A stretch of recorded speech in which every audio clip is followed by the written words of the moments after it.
नमस्कार, बहुत स्वागत है आपका। आप देख रहे हैं ग्रांड ज्योतिष सीक्रेट।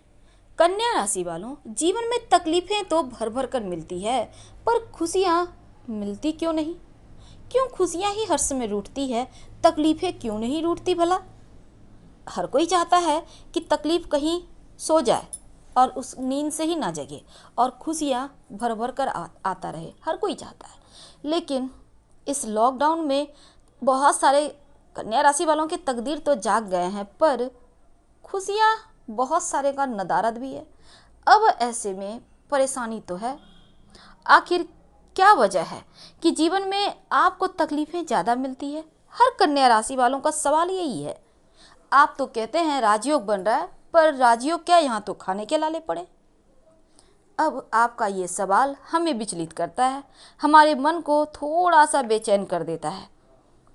अब ऐसे में हम सिर्फ आपको मोटिवेट कर सकते हैं, और आज हम आपको कोई ज्योतिष की बातें नहीं बताने वाले, सिर्फ आपको मोटिवेट करेंगे। देखते हैं कितने हद तक हम सफल होते हैं। जीवन का ये सच है, हम जो चाहते हैं वो हमको मिलता तो है, लेकिन थोड़े से परीक्षा देने के बाद। और कई बार ऐसा होता है, बिन मांगे मुराद की तरह जीवन में सब कुछ मिलता चला जाता है। अब जिसको बिन मांगे मुराद की तरह सब कुछ मिल जाता है, वो तो बड़ा खुशनसीब है। और जब बहुत मेहनत के बाद, बहुत सारी काबिलियत होने के बाद भी एक छोटी सी नौकरी के लिए तरसना पड़े और बहुत प्रयास करने के बाद भी आपका व्यवसाय ना चले, तब कहते हैं जरूर पिछले जन्म का पाप है जो इतनी परेशानी है।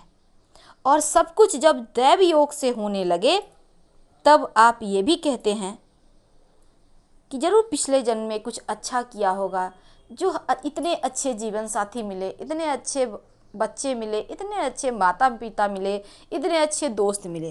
कहते हैं ना, जरूर कहते होंगे, हर कोई यही कहता है। और जब परेशानियां बढ़ती है तो पिछले जन्म को ही कोसते हैं। तो आखिर ये पिछला जन्म क्या है? लगभग हर कोई ये बातें करता है। पिछला जन्म यानी जैसा हम कर्म करते हैं, इस कर्म का फल हमको करोड़ों करोड़ों वर्षों तक पीछा नहीं छोड़ता, और इसका जब तक हम भोग नहीं कर लेते, हमें शांति नहीं मिलती, मुक्ति नहीं मिलती। कर्मों का फल हमें मिलता ही मिलता है। और यह सिद्धांत हमारा नहीं, ये हमारे भगवत गीता में भी है। जीवन में जो भी होता है उसको लेकर हम बहुत बार यही सोचते हैं, पता नहीं क्या कुछ हम कर बैठे हैं जो अपने ही पैरों पर कुल्हाड़ी मार रहे हैं। अच्छा चाहते तो हैं, पर होता नहीं है। तो चलिए एक कहानी के माध्यम से आपको हम बताना चाहेंगे, फिर हम बात करेंगे आपकी। एक बार देवर्षि नारद बैकुंठ धाम जाते हैं, और प्रणाम करने के बाद नारद जी श्री हरि भगवान विष्णु से कहते हैं, प्रभु पृथ्वी पर अब आपका प्रभाव कम होता जा रहा है। धर्म पर चलने वाले लोगों को कोई अच्छा फल नहीं मिल रहा, और जो पाप कर रहे हैं उनका ही भला हो रहा है।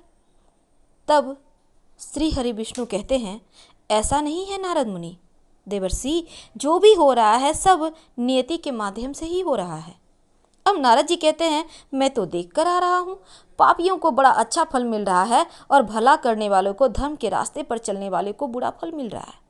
कन्या वालों, ये आपके लिए है, क्योंकि आप हमेशा अच्छा करते हो, पर जीवन में अच्छा कुछ मिलता ही नहीं। अब ऐसे में आपके लिए कहानी आपको आगे बढ़ने के मार्ग जरूर प्रदान करेगा। तब नारद मुनि कहते हैं, मैं तो देख कर आ रहा हूँ प्रभु, पापियों को अच्छा फल मिल रहा है, और भला करने वाले को, धर्म के रास्ते पर चलने वाले को बुरा फल मिल रहा है। भगवान कहते हैं, ऐसी कोई घटना तो बताओ भला। तब नारद मुनि कहते हैं, मैं अभी एक जंगल से आ रहा हूँ, वहाँ एक गाय दलदल में फंसी हुई थी, कोई उसको बचाने वाला ही नहीं था। तभी एक चोर उधर से भागा, गाय को फंसा हुआ देखकर भी वह नहीं रुका, वह उस पर पैर रखकर दलदल लांघ कर निकल गया। आगे जाकर चोर को सोने से मोहरों से भरी हुई एक थैली भी मिली, और थोड़ी देर बाद वहाँ एक वृद्ध साधु गुजरता है। उसने उस गाय को बचाने की पूरी कोशिश की, पूरे शरीर का जोर लगा दिया, लेकिन उसने उस गाय को बचा भी लिया। लेकिन मैंने देखा कि जोर लगाकर उसने उस गाय को तो बचा दिया, लेकिन गाय को दलदल से निकालने के बाद वह साधु आगे बढ़ा तो कुछ ही दूर चलने पर उसके पैर में कील चुभ गई। प्रभु बताइए, यह कौन सा न्याय है? तब नारद जी की बात सुनकर प्रभु कहते हैं, तुमने जितना देखा उसी आधार पर नतीजा निकाला, लेकिन सच कुछ और है। सच्चाई यह है कि जो चोर गाय पर पैर रखकर भाग गया था, उसे तो उस दिन खजाना मिला था, लेकिन अपने बुरे कार्यों के चलते वह केवल कुछ मोहरे ही पा सका। जिस साधु ने गाय को बचाया, उसे उस दिन सूली पर चढ़ाया जाना था, लेकिन अपने अच्छे कर्मों की बदौलत वह सूली पर चढ़ने से बच गया। भले ही उसे सिर्फ कील चुभने का ही कष्ट सहना पड़ा। उम्मीद है आपको कहानी का तात्पर्य समझ में आ गया होगा। यानी बहुत जो बुरा होना है उससे कम बुरा हो रहा है, क्योंकि आपके साथ भी कहीं ना कहीं उस परम पिता परमेश्वर का आशीर्वाद है। इसलिए तकलीफ़ों को मत ढूंढिए, तकलीफ़ों के बारे में सोच सोच कर उदास मत होइए, तकलीफ़ों के बारे में सोच सोच कर अपने मन को और भी ज़्यादा विचलित मत कीजिए। जो व्यक्ति जितना है उसी में संतुष्ट रहकर खुशियाँ ढूंढ लेता है, सच्चे मायने में वही सज्जन पुरुष है। उसे ही जीवन में सब कुछ मिलता है, और वो भी बहुत आसानी से। अब आप सोचेंगे ये तो कहना आसान है, मिलता तो कुछ भी नहीं। मिलता है, मिलेगा, धैर्य रखिए, क्योंकि इस पृथ्वी पर जो लोग जो चाहते हैं उसे वही मिलता है, और ये कटु सत्य है। अगर आपको विश्वास ना हो तो एक बार आंखें बंद करके सोचिए कि आपने जो चाहा अभी तक, क्या सच में आपको उसका कुछ भी नहीं मिला? कुछ भी नहीं मिला ऐसा मत बोलिएगा, क्योंकि यहाँ गलत हो जाइएगा आप। व्यक्ति को जीवन में जिस चीज़ की चाहत होती है उसे पाने के लिए वो दिन रात मेहनत करता है, क्योंकि वो प्योरिटी है आपकी।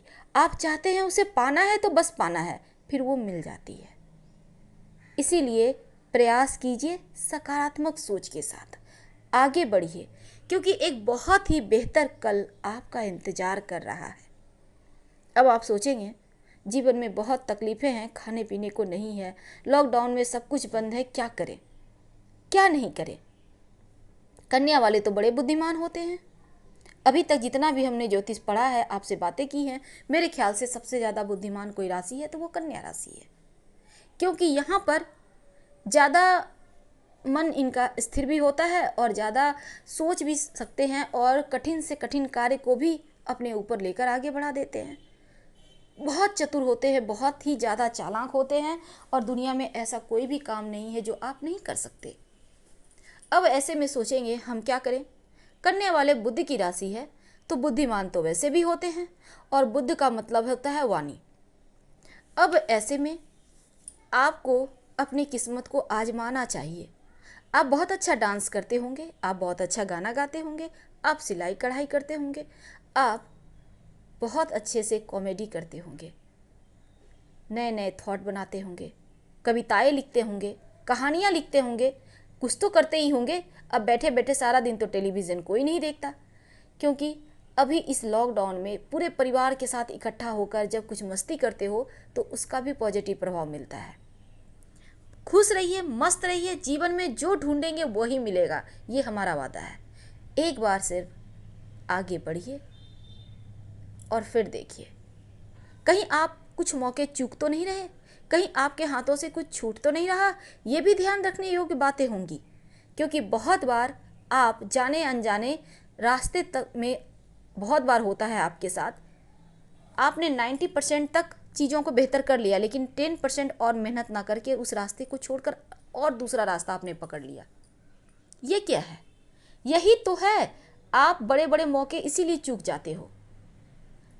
एक ही क्षेत्र में आगे बढ़िए, एक ही चीज़ में जोर लगाइए और अंत तक डटे रहिए।